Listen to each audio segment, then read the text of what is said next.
High বন্ধুরা, আশা করি আপনারা খুব ভালো আছেন। আমিও খুব ভালো আছি। আবার একটা নতুন রেসিপি নিয়ে চলে এসেছি।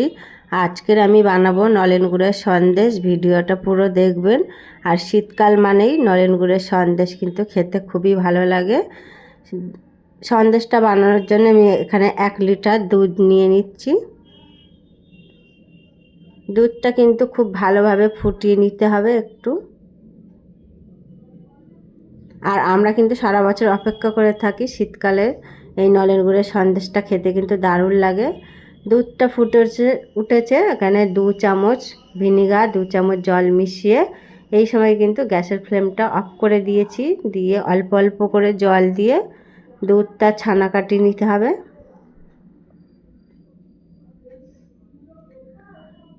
দেখুন খুব ভালোভাবে ছানাটা কিন্তু কেটে যাচ্ছে। আপনারা চাইলে লেবুর রস দিয়েও ছানাটা কাটিয়ে নিতে পারেন। এবার একটা ছাঁকনি দিয়ে ছানাটা ছেঁকে নেব। আর এখানে অল্প একটু জল দিয়ে একবার ছানাটা ধুয়ে নিতে হবে, না তো ভিনিগারের একটা গন্ধ ছাড়বে। এবার জলটা খুব ভালোভাবে এটা চিপে চিপে বার করে নিতে হবে। আমি একটা হাতা দিয়ে জলটা এইভাবে চিপে চিপে বার করে নিচ্ছি এক্সট্রা জলটা।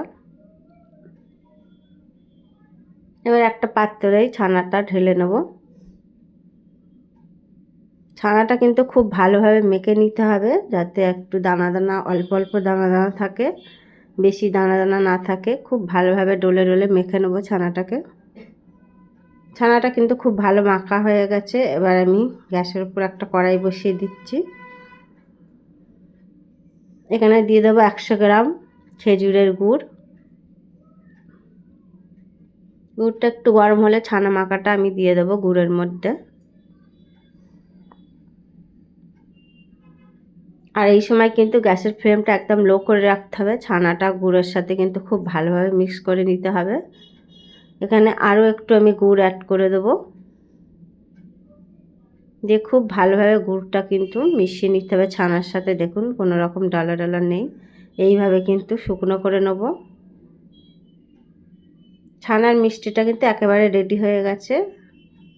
আমি নামিয়ে নেব। দেখুন জলটা কিন্তু একেবারেই শুকিয়ে গেছে।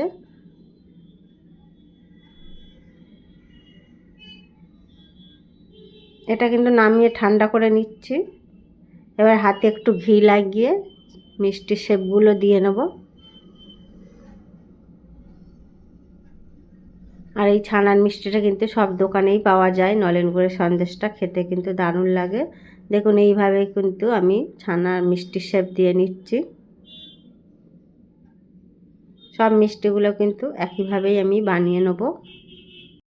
মিষ্টিগুলো কিন্তু একইভাবে বানিয়ে নিয়েছি। আর এই মাঝখানটা একটু গর্ত করে নেব, এতে কিন্তু গুড়টা দিয়ে দেবো। সব মিষ্টিগুলোই একইভাবে এই মাঝখানটা একটু গর্ত করে নিচ্ছি।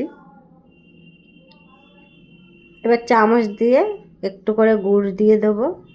এই মিষ্টিটা কিন্তু খেতে দারুণ লাগে। অল্প খরচায় খুব ঝামেলা ছাড়াই কিন্তু একেবারে মিষ্টিটা হয়ে যায় বাড়িতে। খেতে কিন্তু দারুণ লাগে। আমার রেসিপিটা যদি আপনাদের ভালো লাগে, লাইক শেয়ার কমেন্ট করে সাবস্ক্রাইব করে রাখবেন। বেল আইকনটি প্রেস করবেন সবার আগে নতুন নতুন ভিডিও দেখার জন্যে। এখনের মতন এখানেই শেষ করছি ভিডিওটা।